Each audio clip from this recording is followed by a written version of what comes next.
The bullies yanked the new teacher's scarf right off her head in front of the entire class.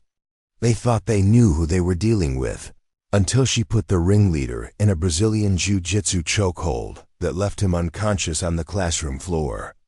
Before we jump back in, tell us where you're tuning in from, and if this story touches you, make sure you're subscribed because tomorrow I've saved something extra special for you. The autumn morning mist clung to the windows of Riverside High. School as Maria Santos adjusted her rearview mirror one final time before stepping out of her weathered Honda Civic. The parking lot stretched before her, filled with gleaming pickup trucks and luxury SUVs that belonged to students whose parents owned half the businesses in this small Tennessee town. Her car looked out of place among the expensive vehicles, but Maria had learned long ago that appearances could be deceiving. She wrapped her burgundy hijab more securely around her head, the soft fabric providing both comfort and a shield against the curious stares she knew would come. At 28, Maria carried herself with the quiet confidence of someone who had fought battles most people never imagined. Her slender frame and gentle features often led others to underestimate her, which had proven to be their mistake more times than she could count. The morning air was crisp with the promise of winter, carrying the scent of fallen leaves and the distant aroma of coffee from the teacher's lounge. Maria gathered her leather messenger bag, checking once more that her lesson plans were organized. Today marked her third week at Riverside High, and while she was still finding her rhythm, she felt the familiar surge of determination that had carried her through her master's degree in mathematics and 3 years of teaching in inner city schools. Maria had come to Riverside for a fresh start, seeking the kind of stable environment where she could focus on what she loved most, helping students discover their potential through the elegant logic of mathematics. What she hadn't expected was to find herself in the crosshairs of a group of students who seemed to view her presence as a personal affront to their carefully constructed world. The hallways of Riverside High were lined with trophy cases celebrating decades of football victories and academic achievements. Framed photographs of homecoming courts and valedictorians created a gallery of success that spoke to the school's pride in its traditions. But beneath the polished surface, Maria had begun to sense undercurrents of tension that reminded her why she had spent the past 5 years training in Brazilian Jiu-Jitsu. Her journey into martial arts had begun during her undergraduate years at Vanderbilt University, where a series of late-night walks to the library had made her acutely aware of her vulnerability. What started as a practical decision for self-defense had evolved into something deeper. On the mats of the small gym where she trained 3 evenings a week, Maria had discovered not just physical strength, but a mental clarity that helped her navigate challenges both inside and outside the classroom. Brazilian Jiu-Jitsu had taught her patience, the value of leverage over brute force, and most importantly, how to remain calm under pressure. These lessons had served her well during her previous teaching position in Memphis, where she had worked with students facing challenges that extended far beyond the classroom. But here in Riverside, she was encountering a different kind of obstacle. Tyler Morrison was 17 years old and possessed the kind of casual arrogance that came from growing up as the son of the town's most successful car dealership owner. His family's name was on the scoreboard at the football stadium, the computer lab, and the new wing of the public library. Tyler had learned early that his last name opened doors and closed mouths, creating a protective bubble around him that had never been punctured by genuine consequence. Standing 6 feet tall with the broad shoulders of a linebacker and the easy smile of someone who had never been told no, Tyler moved through the halls of Riverside High like he owned them. His sandy brown hair was always perfectly styled.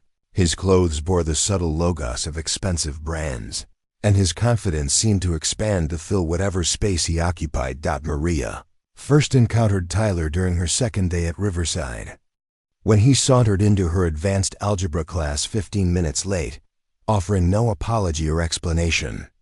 He had taken a seat in the back row, propped his feet up on the desk in front of him, and proceeded to carry on a whispered conversation with his friends while she attempted to introduce herself to the class. When Maria politely asked him to remove his feet from the desk, Tyler looked at her with amused surprise, as if she had just said something impossible. He complied with exaggerated slowness, making the show of the effort it took to adjust his posture, his friends snickering at the performance. The message was clear. He would follow her rules when it suited him, and not a moment before dot in the days that followed. Tyler's behavior had escalated in small, calculated ways. He would arrive late to class with increasingly elaborate excuses that his friends found hilarious. He would ask pointed questions about her qualifications, her previous experience, whether she was actually from around here.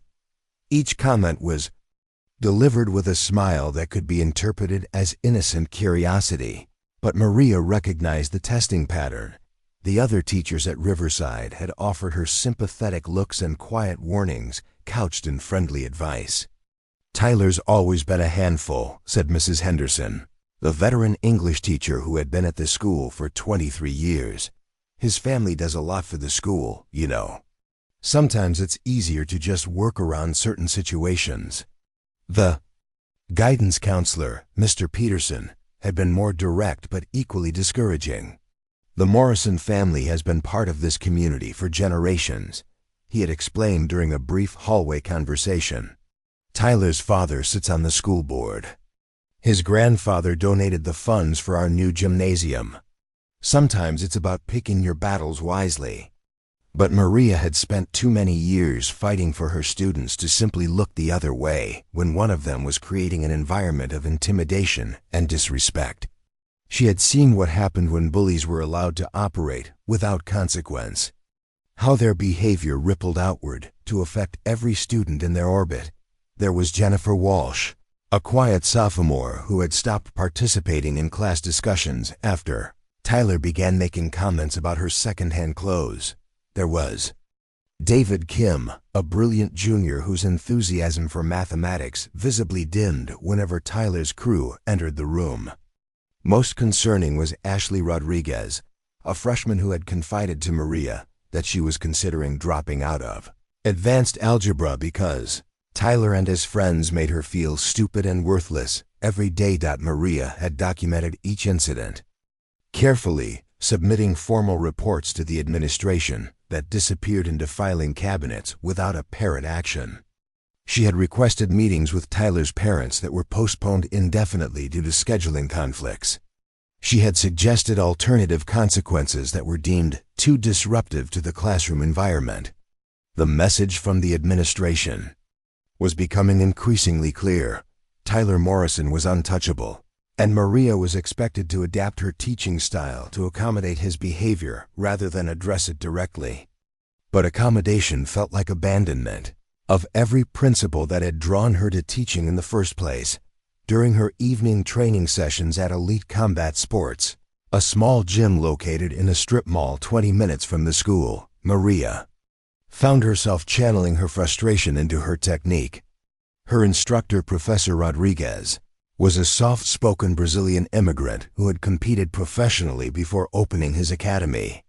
He had taught her that Brazilian Jiu-Jitsu was as much about mental discipline as physical technique. "The mat does not lie," Professor Rodriguez would remind his students. "Here, your character is revealed. Here, you cannot fake your way through challenges. You must face them directly, with intelligence and courage." On Tuesday evenings, Maria would roll with training partners twice her size, learning to use their strength against them, finding submissions through precise leverage rather than raw power. The principles she learned on the mats began to inform her approach to teaching: patience, timing, the importance of maintaining composure under pressure, and the confidence that came from knowing she could handle whatever situation arose. But as October deepened into November, Tyler's behavior became increasingly bold.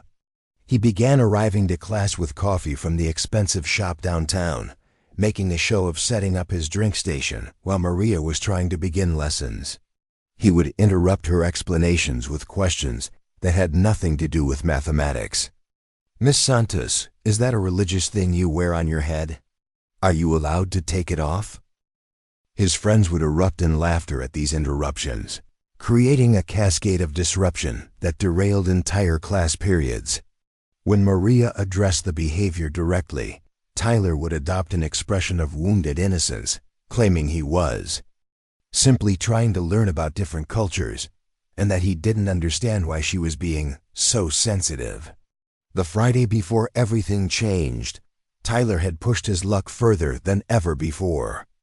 As Maria was writing equations on the whiteboard, explaining the concept of inverse functions to her advanced algebra class, she heard his voice from the back of the room.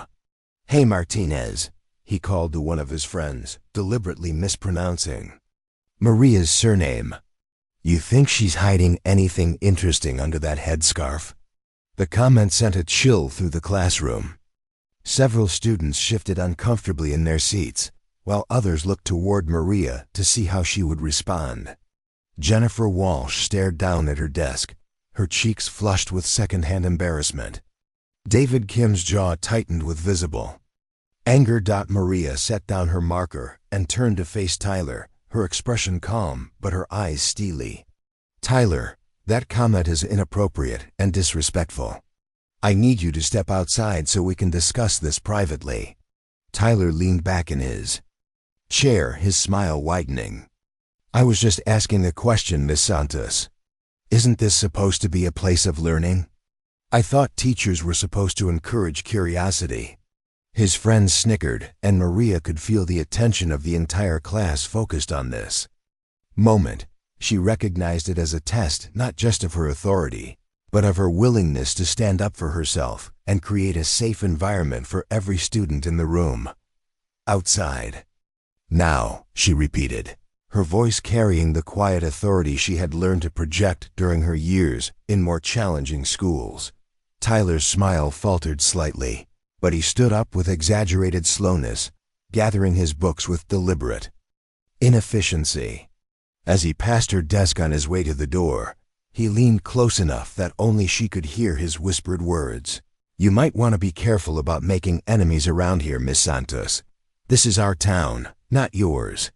The threat was delivered with a smile, but Maria felt the weight of it settle in her chest like a cold stone. As Tyler left the classroom, she turned back to the whiteboard, her hands steady as she continued the lesson. But her mind was already beginning to prepare for whatever escalation would come next.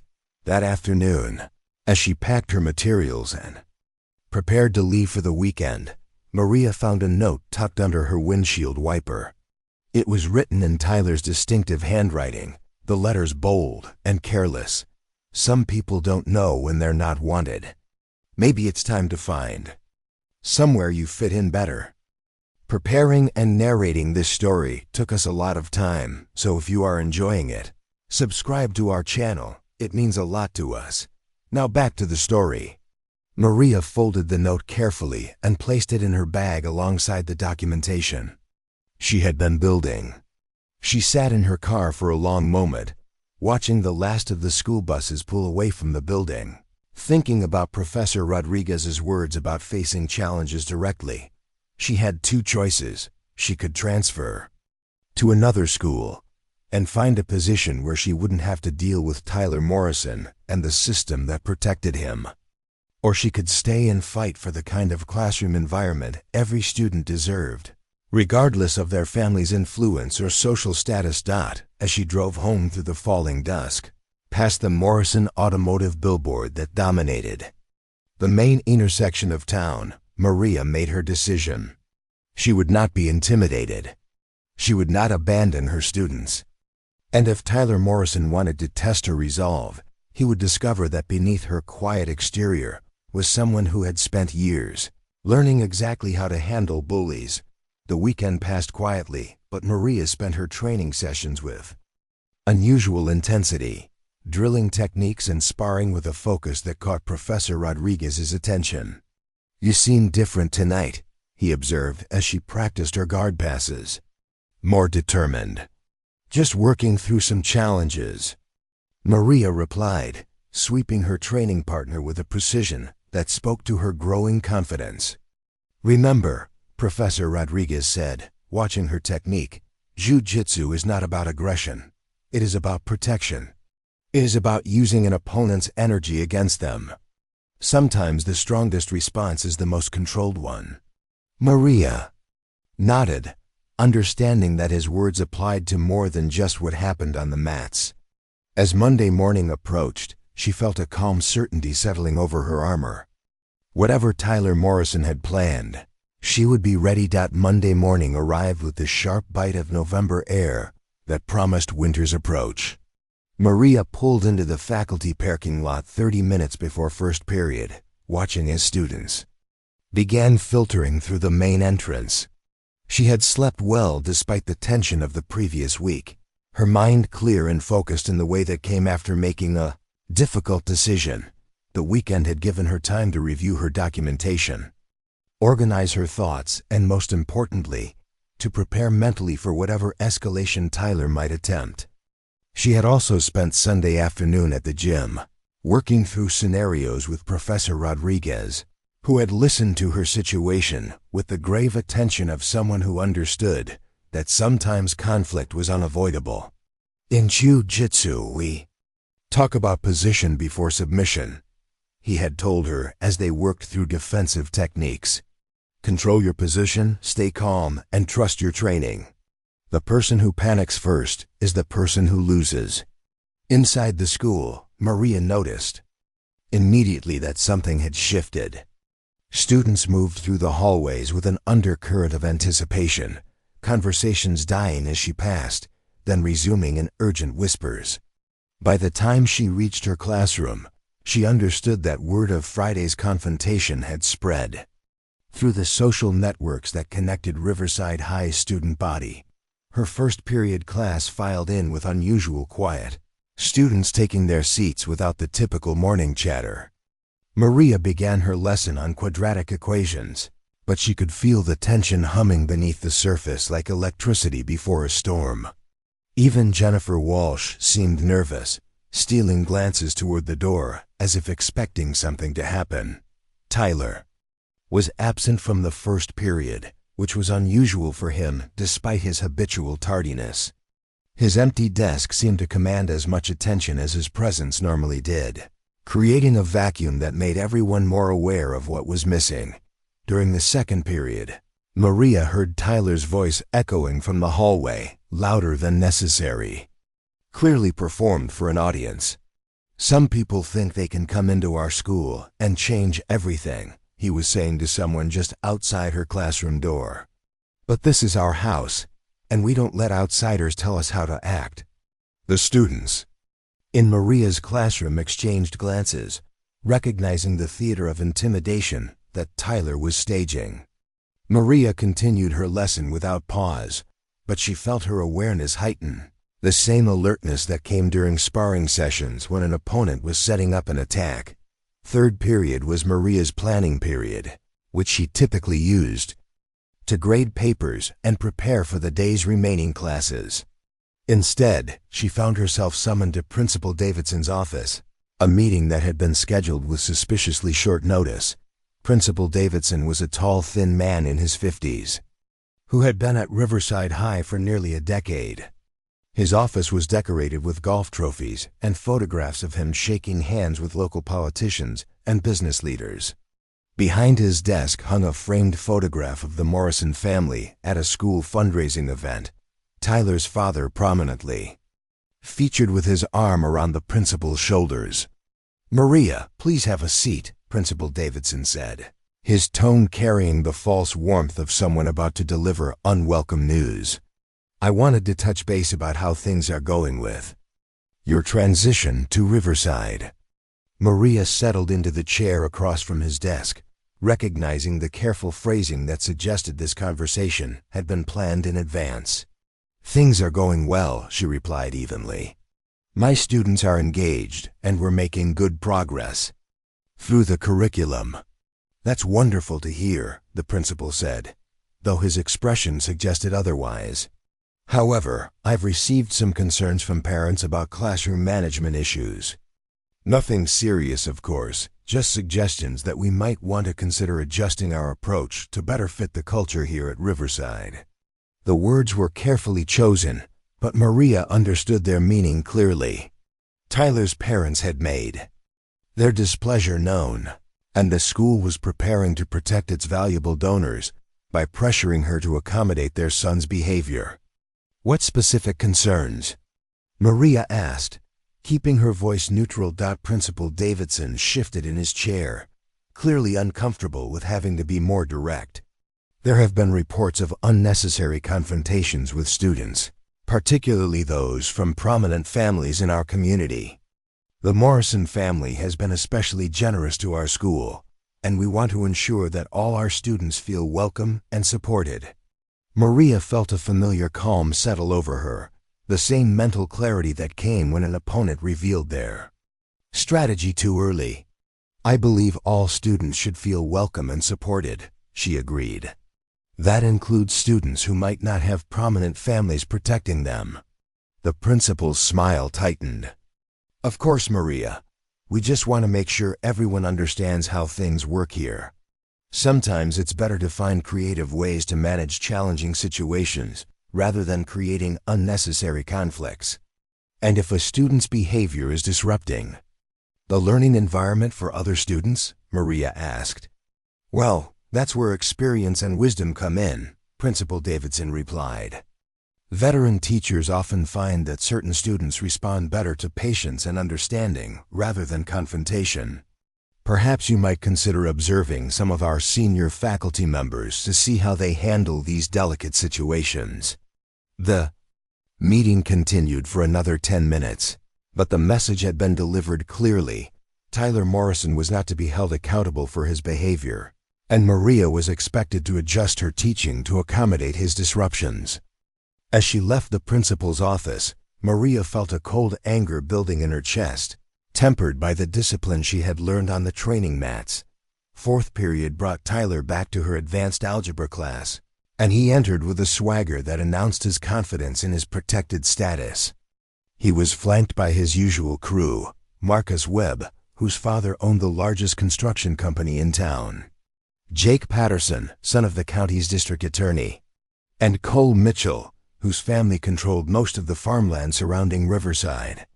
4 of them took their seats in the back row with a theatrical ceremony, each movement designed to draw attention and establish dominance. Tyler leaned back in his chair, his arms crossed behind his head, watching Maria with the satisfied smile of someone who believed he had just won a decisive victory. "Good afternoon, class," Maria began, turning to face her students. "Today we're going to explore the practical applications of quadratic functions in real-world scenarios." "Real-world scenarios," Tyler repeated loudly enough for the entire class to hear. "Like when someone doesn't fit in somewhere and needs to find a new place to work." His friends snickered, and Maria felt the attention of every student in the room focus on this moment. She recognized the test for what it was. Tyler was demonstrating that he could say whatever he wanted without consequence, that her authority in the classroom was meaningless against his family's influence. "Tyler, please save your questions for the appropriate time during the lesson," Maria said calmly, turning back to the whiteboard. "Oh, I'm sorry, Miss Santos," Tyler said, his tone dripping with false apology. "I didn't realize we weren't allowed to participate in class discussions anymore. Isn't this supposed to be an interactive learning environment?" Maria faced him directly, her expression composed but her eyes sharp with focus. "Class participation is always welcome when it's relevant to the lesson. Comments designed to disrupt learning are not." Tyler's smile widened and he exchanged glances with his friends before responding. "I think everything I say is relevant, Miss Santos. After all, my family has been part of this community a lot longer than you have. Maybe we know better than you do what's appropriate around here." The challenge hung in the air like smoke, and Maria felt the familiar sensation that came just before a sparring match began. Every student in the classroom understood that they were witnessing something larger than a simple disagreement between a teacher and student. This was about power, about who had the right to determine acceptable behavior, about whether Tyler Morrison's family name made him immune to the rules that governed everyone else. In this classroom, appropriate behavior is determined by respect for learning and for each other. Maria replied, her voice carrying the quiet authority she had cultivated over years of managing difficult situations. That applies to everyone. Equally. Tyler stood up slowly, his chair scraping against the floor with deliberate loudness. He was tall enough that he could look down at Maria from across the room, and he used his height advantage to create a sense of physical intimidation. Equally, he said, his voice carrying an edge of genuine anger beneath the performative disrespect. That's interesting, coming from someone who covers her head like she's ashamed of something. What are you hiding under there anyway? The classroom fell into absolute silence. Several students visibly cringed at the naked bigotry of the comment, while others watched with the fascinated horror of people witnessing a car accident. Jennifer Walsh looked like she might cry, while David Kim's hands clenched into fists on his desk. Maria felt the familiar surge of adrenaline that preceded physical confrontation, but years of training had taught her to channel that energy into focus rather than anger. She stepped toward Tyler, closing the distance between them with the confident stride of someone who was not intimidated by his size or his threats. Tyler, you will either sit down and participate respectfully in this class, or you will leave, she said, her voice carrying a steel edge that cut through the tension in the room. Those are your only options. Tyler's eyes flashed with genuine surprise. He had expected her to back down, to defer to his authority the way other teachers had learned to do. Instead, she was standing her ground, challenging him directly in front of his friends and classmates. Who do you think you are? He asked, his voice rising. You come into our school, our town, thinking you can tell us how to act? You don't belong here, and everyone knows it. He took a step toward her, using his height and weight to create a sense of physical threat. His friends shifted in their seats, some standing as if preparing to support him, others looking uncertain about how far this confrontation might escalate. Maria held her ground, her feet positioned in the balanced stance that had become second nature during years of training. She could see Tyler's anger building, could read the signs of someone who had never been forced to confront the consequences of his actions and was struggling to process the new reality. Tyler, you need to step back and lower your voice, she said calmly. This behavior is unacceptable and it needs to stop now. Instead of backing down, Tyler moved closer, close enough that she could smell the expensive cologne he wore, close enough that his physical presence was clearly meant to intimidate. Make me, he said, his voice low but audible to everyone in the room. The two words hung in the air like a dare, a challenge that crossed the line from verbal disrespect into something more serious. Maria felt time slow down the way it did during sparring sessions when an opponent committed to an attack, when calculation and reaction had to happen in milliseconds.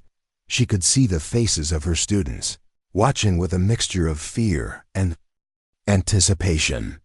She could see Jennifer Walsh gripping the edges of her desk, David Kim half risen from his chair, Ashley Rodriguez with her hand over her mouth in shock. Most clearly, she could see Tyler's friends, watching their leader challenge the authority of an adult in a way that would define their own behavior for months or years to come. Maria understood that this moment would determine not just her own future at Riverside High, but the kind of environment every student in this classroom would experience for the rest of the school year. If she backed down now, Tyler would know that he could intimidate anyone without consequence. If she escalated inappropriately, she would give the administration the excuse they needed to remove her from the school entirely. Tyler, she said quietly, her voice carrying the calm certainty of someone who had faced this choice many times before. I'm going to ask you one more Time to return to your seat. After that, the consequences will be entirely your responsibility."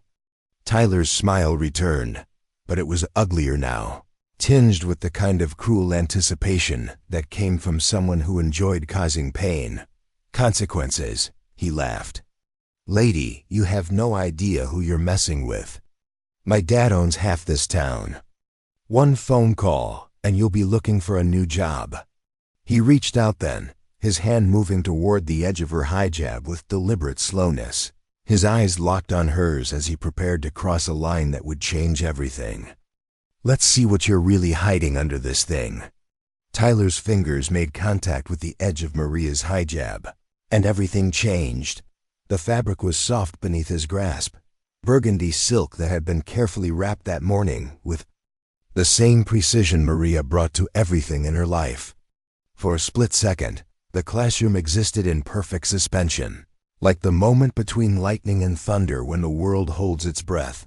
Then Tyler yanked. The hijab came, away in his hands with a violent rush, the carefully pinned fabric unraveling as it tore free from Maria's head. Her dark hair spilled over her shoulders, longer than anyone had imagined, catching the fluorescent light as it settled around her face.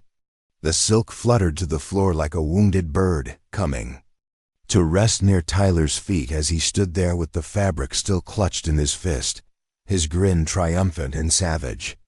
"There we go," he said, his voice carrying across the dead silence of the classroom. "Much better. Now we can see what you really look like." The violation was complete and deliberate.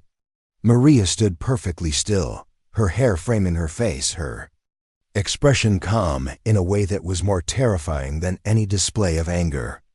Around the classroom, students sat frozen in their seats, some with their hands pressed to their mouths in shock, others staring with the horrified fascination of witnesses to something they knew they would never forget. Jennifer Walsh was crying quietly, tears streaming down her cheeks as she watched the humiliation unfold. David Kim had half risen from his seat, his face flushed with anger, but uncertainty kept him paralyzed. Ashley Rodriguez clutched her backpack to her chest like a shield, her eyes wide with the recognition that if this could happen to a teacher, any of them could be next. Tyler's friends were laughing now, the sound harsh and ugly in the confined space. Marcus Webb had his phone out, recording the moment for posterity. Jake Patterson was doubled over with mirth, slapping his desk with one hand. Cole Mitchell whistled appreciatively, as if he were evaluating livestock at a county fair. "Damn. Miss Santos," Cole called out. "You've been hiding all that hair? No wonder you keep it covered up. Probably get too much attention otherwise." The comments grew more crude, more personal, each one designed to strip away another layer of Maria's dignity. Tyler stood at the center of it all, still holding her hijab, his chest puffed out with the pride of someone who believed he had just scored a decisive victory. Maria had not moved. She stood exactly where she had been when Tyler grabbed her scarf, her feet planted in the balanced stance that Professor Rodriguez had drilled into her hundreds of times. Her breathing was controlled, her pulse steady, her mind clear with the crystalline focus that came when training transformed from practice into application. "Give me back my hijab, Tyler," she said quietly. Her voice cut through the laughter like a blade, carrying an authority that made several students stop mid-giggle. There was something in her tone that suggested the situation was about to change in ways none of them were prepared for. Tyler heard it too, but he misinterpreted the calm as defeat. "I don't think so," he said, raising the fabric above his head like a trophy. "Maybe you should try wearing something normal for a change. This is America, after all." His friends erupted in fresh laughter, and Tyler basked in their approval, completely missing the way Maria's posture had shifted almost imperceptibly. Her weight was now perfectly distributed, her center of gravity low and stable, her hands relaxed but ready. "Tyler," she said, and this time her voice carried the quiet menace of someone who had made a decision that could not be unmade. "I'm going to ask you one more time. Give me back my hijab and sit down. Tyler's grin widened. Or what? You're going to call my dad? Send me to the principal? We both know how that's going to work out. He took a step closer, invading her personal space with the casual arrogance of someone who had never faced real consequences. Face it, lady, you don't belong here and everyone knows it. Maybe it's time you found somewhere more suitable. The word dripped with implications that made several students cringe. Tyler was no longer simply being disrespectful. He was broadcasting his belief that people like Maria had no place in his world, that her very presence was an affront to the natural order he had been raised to believe in. Actually, Tyler continued, his voice growing louder as he played to his audience, maybe we should keep this as a souvenir. Something to remember the teacher who thought she could come in here and change things. He began to stuff the hijab into his backpack, his movements deliberately slow and mocking. I bet my dad would get a kick out of this story, might even frame it in his office. That was when Maria moved. Her reaction was so fast that most of the students missed the initial motion. One moment she was standing quietly, watching Tyler desecrate her religious garment. The next, she had closed the distance between them with 2 quick steps, her hands moving with the precision of someone who had practiced these movements thousands of times. Her left hand shot out, gripping Tyler's wrist as he tried to shove her hijab deeper into his bag. Her right hand found his elbow, and with a subtle twist that leveraged his own momentum against him, she sent him stumbling backward, the hijab falling free as he fought to maintain his balance. Tyler caught himself against his desk, his eyes wide with surprise and the first flicker of fear. What the hell? But Maria was already moving again. Tyler swung at her with his free hand, a clumsy haymaker that telegraphed its intention from across the room. Maria ducked under the punch effortlessly, her training allowing her to read his body language like a book written in a language she had studied for years. As Tyler's momentum carried him forward, off balance and exposed, Maria stepped to his side and swept his legs with a movement so clean and efficient that it looked choreographed. Tyler went down hard, his back hitting the floor with a sound that echoed through the classroom like a gunshot. The laughter died instantly. Tyler tried to scramble to his feet, his face flushed with embarrassment and rage, but Maria was already there, her hands finding the collar of his Letterman jacket. With a movement that seemed impossibly smooth, she pulled him forward and down, sliding one arm under his chin while her other hand found the back of his head. The rear naked choke locked in with the soft whisper of fabric against skin. Tyler's eyes went wide as he felt the pressure building around his carotid arteries. He clawed at Maria's arm, his fingers scrabbling for purchase against the smooth fabric of her blouse. But her positioning was perfect, her leverage absolute. Years of training had taught her exactly how much pressure to apply, how to control the choke so that it was effective without being dangerous. Tyler, she said quietly, her voice barely above a whisper but audible in the complete silence that had fallen over the classroom. I want you to listen very carefully. Tyler tried to speak, but the pressure on his throat allowed only a strangled gasp. His face was beginning to turn red, his struggles becoming more frantic as the reality of the situation became clear. This is called a rear naked choke, Maria continued, her tone conversational, almost educational. In Brazilian Jiu-Jitsu, it's considered one of the most effective submissions because it attacks the blood flow to the brain rather than the airway. Applied correctly, it can render someone unconscious in just a few seconds. Tyler's friends had gone from laughing to staring in horrified fascination. Marcus Webb's phone was still recording, but his hand was shaking so badly that the image was almost unusable. Jake Patterson's mouth hung open in disbelief. Cole Mitchell had actually taken a step backward, as if distance might protect him from whatever was happening to his friend. The beautiful thing about this technique, Maria continued, adjusting her grip slightly to maintain perfect control, is that it requires no strength at all. Just proper positioning and understanding of human anatomy. Size and weight become irrelevant when you understand leverage. Tyler's struggles were becoming weaker, his movements less coordinated as the blood flow to his brain was restricted. His face had progressed from red to a deeper shade that suggested the choke was having its intended effect. "Now," Maria said, her voice still calm and controlled, "I'm going to release this hold, and you're going to apologize to me and to every student in this classroom for your behavior. Then you're going to pick up my high jab, hand it to me respectfully, and walk out of this room. Do you understand?" Tyler tried to nod, but the angle of the choke made the movement difficult. His breathing was becoming labored, his eyes starting to lose focus as his body began to shut down non-essential functions. Maria held the position for another 3 seconds, allowing Tyler to fully understand his helplessness, then released the choke with the same smooth precision she had used to apply it.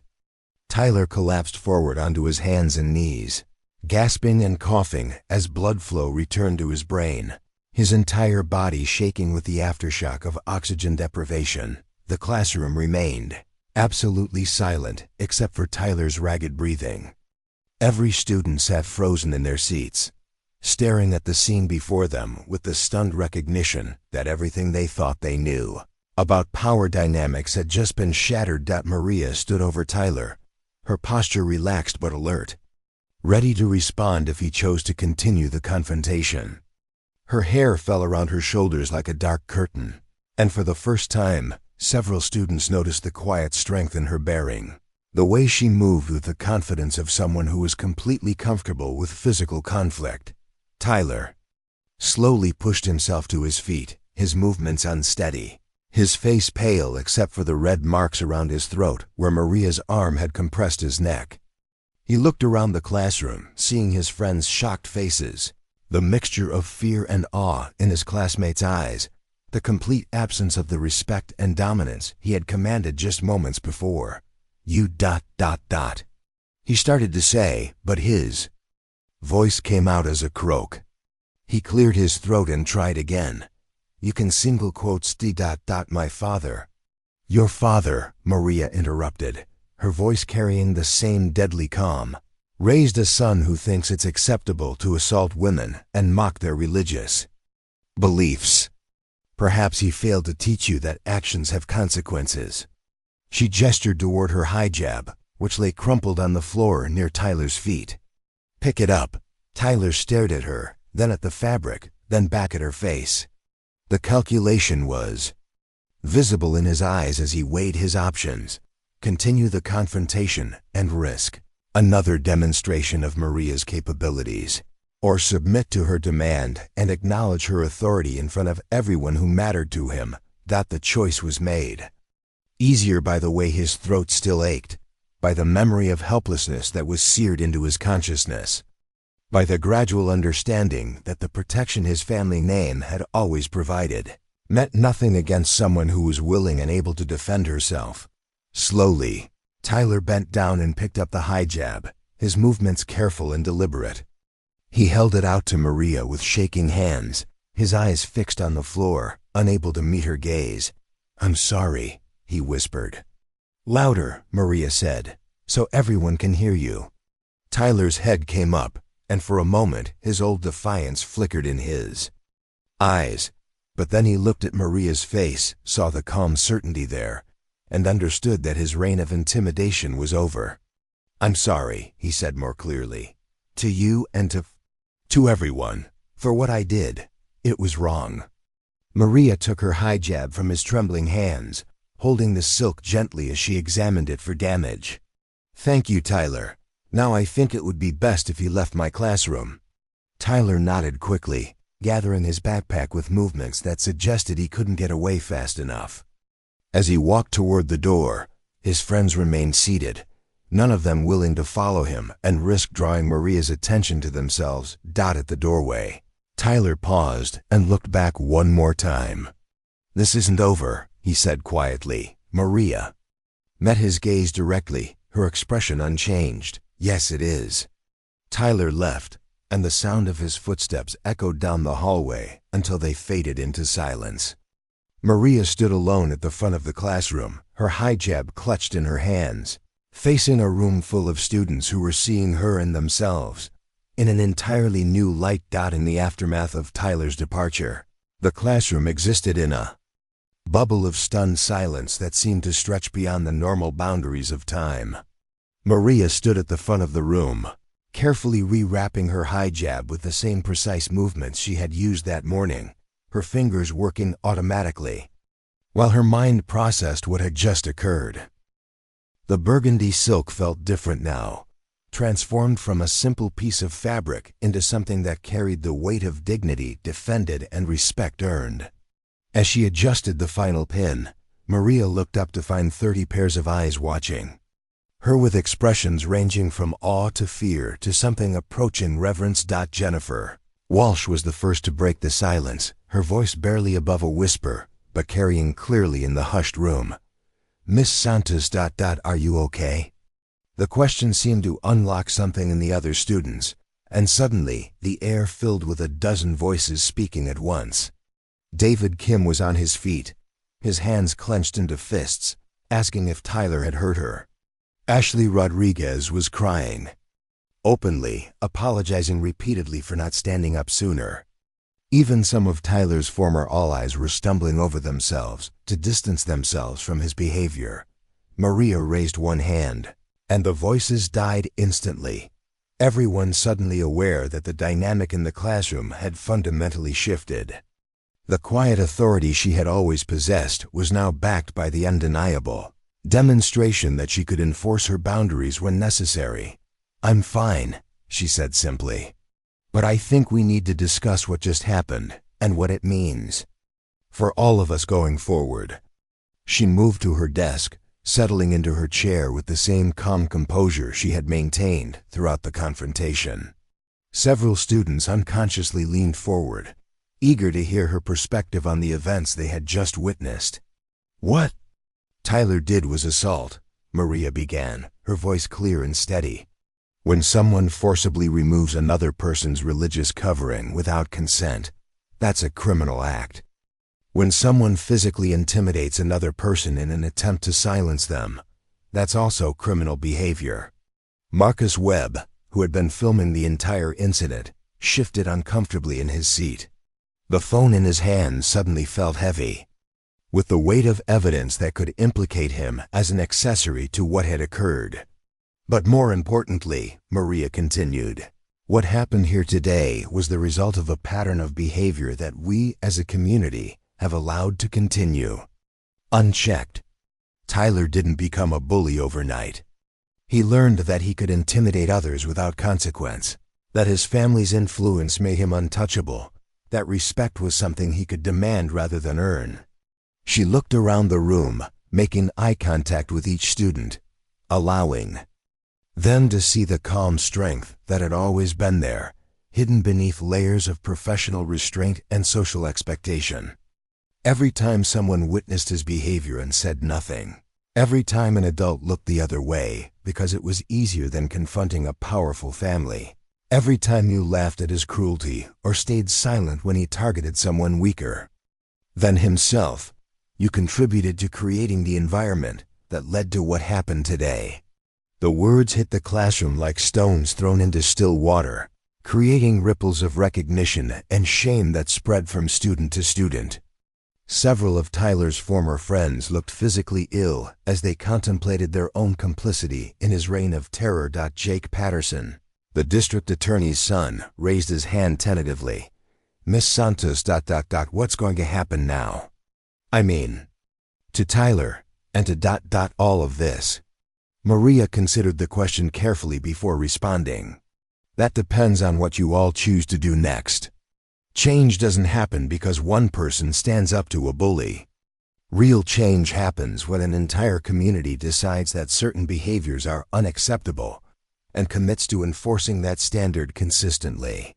Her phone buzzed with an incoming call, and she glanced at the display to see Principal Davidson's name. She declined the call and set the phone aside, knowing that the next few hours would bring a storm of administrative complications, parental meetings, and institutional pressure designed to minimize the incident and protect the school's reputation. "Miss Santos," David Kim said, his voice stronger than it had been in weeks, "we want to help. What Tyler did to you, ... What he's done to other students, it's not okay. It was never okay." Nods and murmurs of agreement rippled through the classroom. Even students who had never been direct targets of Tyler's behavior seemed to understand that they had been living under a system that diminished all of them by allowing cruelty to flourish unchecked. Maria felt a warmth spread through her chest. The same feeling she experienced during training when a difficult technique finally clicked into place. "Thank you, David, but understand that choosing to stand up means accepting that there will be consequences. Tyler's family will not take this quietly. The administration will look for ways to minimize what happened. Some people in this community will try to make me the villain in this story." Her phone buzzed again, this time with a text message from Principal Davidson, demanding that she report to his office immediately. She glanced at it and deleted the message without responding. "But here's what I need you to understand," Maria continued. "Real strength isn't about the ability to hurt someone. It's about the courage to protect yourself and others when necessary, and the wisdom to know the difference. What I did today wasn't about revenge or dominance. It was about drawing a line and enforcing it when every other option had been exhausted." Ashley Rodriguez raised her hand, her voice tremulous but determined. "Miss Santos, Tyler threatened me last month. He said if I didn't write his English essay for him, he'd make sure everyone knew I was. He used some really horrible words. I was too scared to tell anyone." The admission seemed to open floodgates. Other students began sharing their own stories, creating a catalog of Tyler's behavior that painted a picture of systematic intimidation that had affected nearly every student in the school. Stories of stolen homework, forced favors, cruel social media posts, and threats both subtle and explicit. Maria listened to each account with the same focused attention she brought to her mathematical proofs, building a comprehensive understanding of the scope of the problem they were facing. By the time the bell rang, ending the class period, she had filled several pages with notes that would become the foundation of her formal complaint. As students filed out of the classroom, many stopped to thank her or offer their support. Jennifer Walsh lingered until the room was empty, then approached Maria's desk with tears in her eyes. "Miss Santos," she said quietly, "I want you to know what you did today, ... It changed something for me. I've been scared every day since Tyler started picking on me, scared to come to school, scared to speak up in class, scared to just exist.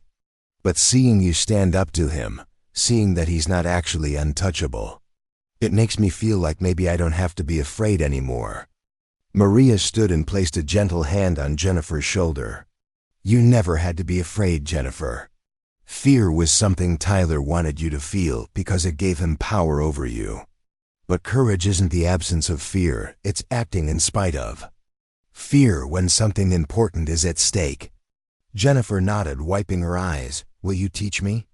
The martial arts stuff, I mean. I don't want to hurt anyone, but I want to feel strong like you do." "Strength comes from many places," Maria replied. "Physical training is just one component. But yes, I can recommend some excellent schools in the area. The most important thing you can learn is that you have value, that you deserve respect, and that you have the right to defend those principles when necessary." After Jennifer left, Maria spent the next hour documenting everything that had occurred, from Tyler's initial grab for her hijab to his eventual departure from the classroom. She photographed the minor damage to her hijab, reviewed the notes she had taken during her students' revelations, and prepared a comprehensive report that would make it impossible for the administration to sweep the incident under the rug. Her phone had been buzzing constantly with calls and messages from Principal Davidson, but she ignored them all, knowing that her first priority was to establish a clear record of events before the inevitable pressure campaign began. At 3:30, as the final bell rang and students began streaming out of the building, Maria gathered her materials and headed toward the main office. She could see through the glass doors that the administrative area was buzzing with activity.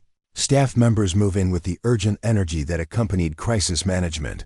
Principal Davidson was waiting for her, his face flushed and his usually perfect composure showing cracks around the edges.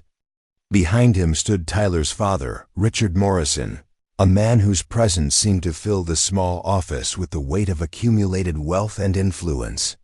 "Maria," Principal Davidson began, his tone carefully controlled, "we need to discuss what happened in your classroom today. Mr. Morrison has some very serious concerns about your conduct." Richard Morrison was a large man in his 50s, with the kind of commanding presence that came from decades of getting his way through a combination of money, connections, and barely contained aggression. He looked at Maria with the cold assessment of someone evaluating a problem that needed to be eliminated. "Miss Santos," he said, his voice carrying the authority of someone accustomed to having his words treated as law, "I understand you assaulted my son today. Put him in some kind of stranglehold that could have killed him.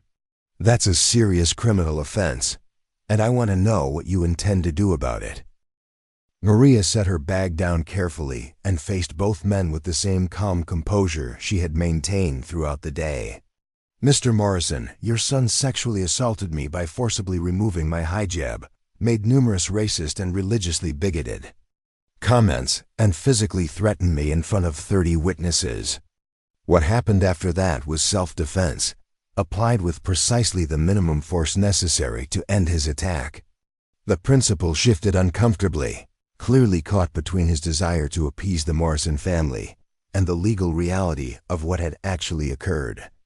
"Maria, perhaps we could find a way to resolve this matter that doesn't require involving law enforcement. I'm sure if we all approach this reasonably." "Reasonably?" Richard Morrison's voice rose several decibels. "This woman attacked my son. She could have killed him with that martial arts nonsense. I want her arrested, I want her fired, and I want her banned from this school permanently." Maria reached into her bag and withdrew her phone, setting it on the principal's desk with the screen facing up. "I've already contacted the police. Mr. Morrison, Officer Patricia Gonzalez from the Riverside Police Department will be here within the hour to take statements from me and the 30 students who witnessed your son's assault. I've also prepared a formal complaint for the district's Title X coordinator regarding the hostile work environment that enabled today's incident." Both men stared at her in stunned silence, clearly not having expected her to take such aggressive legal action. Principal Davidson's face went pale as he contemplated the implications of a formal investigation that would inevitably expose the school's history of protecting Tyler's behavior. "Furthermore," Maria continued, "I've documented every incident of harassment, intimidation, and discriminatory behavior that I've witnessed or experienced since arriving at this school. That documentation will be part of my formal complaint, along with evidence that the administration was repeatedly informed of these issues and chose to take no action." Richard Morrison's face had progressed from red to purple, his hands clenching and unclenching as he struggled to process this unexpected resistance to his authority. "You have no idea what you're dealing with, lady. I own this town. I can destroy your career, your reputation, your entire life with a few phone calls." Maria's expression didn't change, but something shifted in her eyes, a hardening that suggested she had heard similar threats before and found them less intimidating than their speaker intended. "Mr. Morrison," she said quietly, "your son learned his behavior from somewhere. Today I got a glimpse of where that might have been." The comment hit its target with surgical precision. Richard Morrison took a step toward her, his face contorted with rage, his hand raised as if he might repeat his son's mistake of escalating to physical confrontation. But Maria was ready, her weight balanced, her posture alert but not aggressive. Years of training had taught her to read the signs of impending violence, and she recognized that Richard Morrison was someone who had spent his life using intimidation and implied threats to get his way, but who had probably never actually followed through on his aggressive posturing. "Mr. Morrison," she said, her voice carrying the steel edge that cut through his bluster, "I would strongly advise you to think very carefully about your next action. Your son discovered today that there are consequences for assault and harassment. I suspect you wouldn't enjoy learning that same lesson at your age." Principal Davidson stepped between them, his hands raised in a gesture of peace. "Let's all calm down here. Maria, perhaps you could consider withdrawing your complaint if we could arrange for Tyler to receive appropriate counseling and disciplinary action. Mr. Morrison, I'm sure we can find a resolution that protects everyone's interests." Maria shook her head firmly. "Principal Davidson, for weeks I've attempted to work within the system to address Tyler's behavior. I've filed reports, requested meetings, followed every proper channel available to me. Each time, I was told to be more accommodating, more understanding, more willing to overlook behavior that was creating a hostile environment for me and my students." She picked up her phone and checked the time. "Officer Gonzalez will be here in 30 minutes. At that point, this becomes a matter for the legal system rather than the school's internal processes. Tyler's behavior today crossed the line from inappropriate conduct to criminal assault, and I will not allow it to be minimized or ignored." The office fell silent except for the sound of Richard Morrison's heavy breathing and the distant noise of buses loading students for the trip home. Through the window, Maria could see some of her students gathered in small groups. They're animated. Conversation suggesting that word of the confrontation was already spreading throughout the school community. Her phone buzzed with a text message, and she glanced at it to see words of support from Professor Rodriguez, who had heard about the incident through the surprisingly efficient network of the local martial arts community. The message was brief but meaningful. "Proud of you. Position before submission."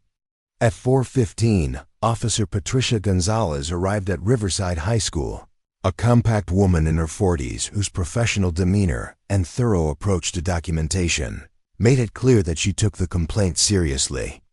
She interviewed Maria first, taking detailed notes and photographs of the minor damage to her hijab, then moved on to student witnesses who corroborated every aspect of Maria's account. By 5:30, Tyler Morrison had been charged with assault and harassment, his mugshot taken at the county jail, while his father made increasingly frantic phone calls to lawyers and political contacts.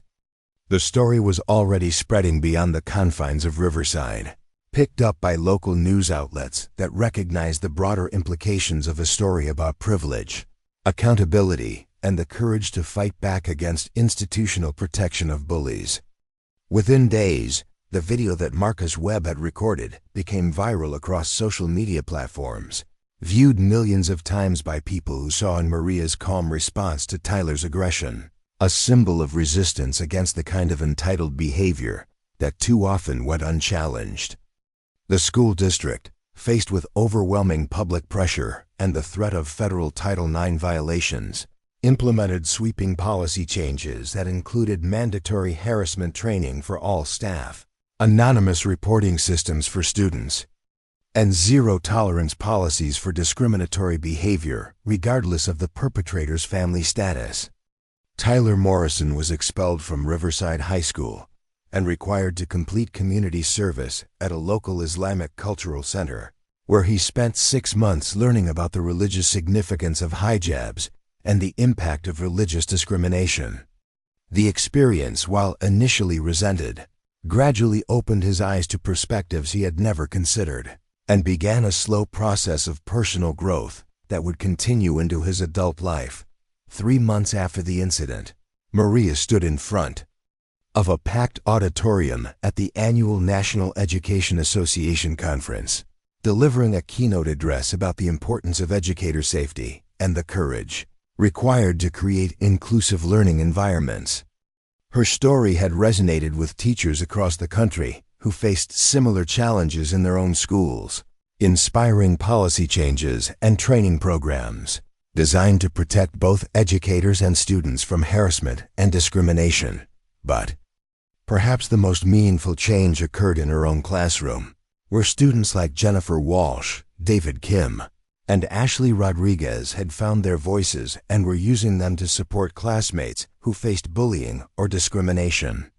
The culture of fear that had dominated Riverside High for years had been replaced by something stronger, a community of young people who understood that courage was contagious, that standing up for others was a responsibility they all shared, and that real strength came not from the ability to intimidate, but from the wisdom to know when and how to fight for what was right.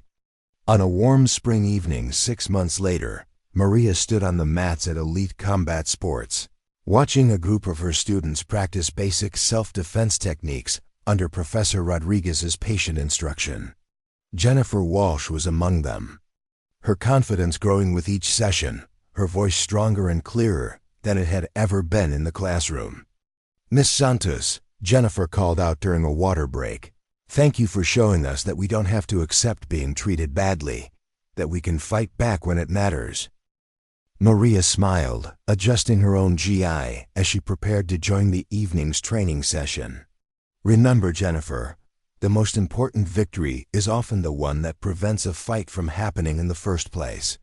But when someone crosses the line and puts hands on you—" She paused, thinking of Tyler Morrison and the moment he had grabbed her high jab, the moment everything changed. Well, that's when all the training becomes worthwhile. As the class resumed, Maria took her place among her students, just another person working to become stronger, more confident, and better prepared to stand up for herself and others when the moment demanded it. The burgundy high jab she wore was the same one Tyler had torn from her head, carefully repaired and worn now not just as an expression of faith, but as a reminder that dignity defended was dignity earned, and that sometimes the most important lessons were taught not with words, but with actions that spoke louder than any lecture ever could. Up next, you've got 2 more standout stories right on your screen. If this one hits the mark, you won't want to pass these up. Just click and check them out. And don't forget to subscribe and turn on the notification bell so you don't miss any upload from us.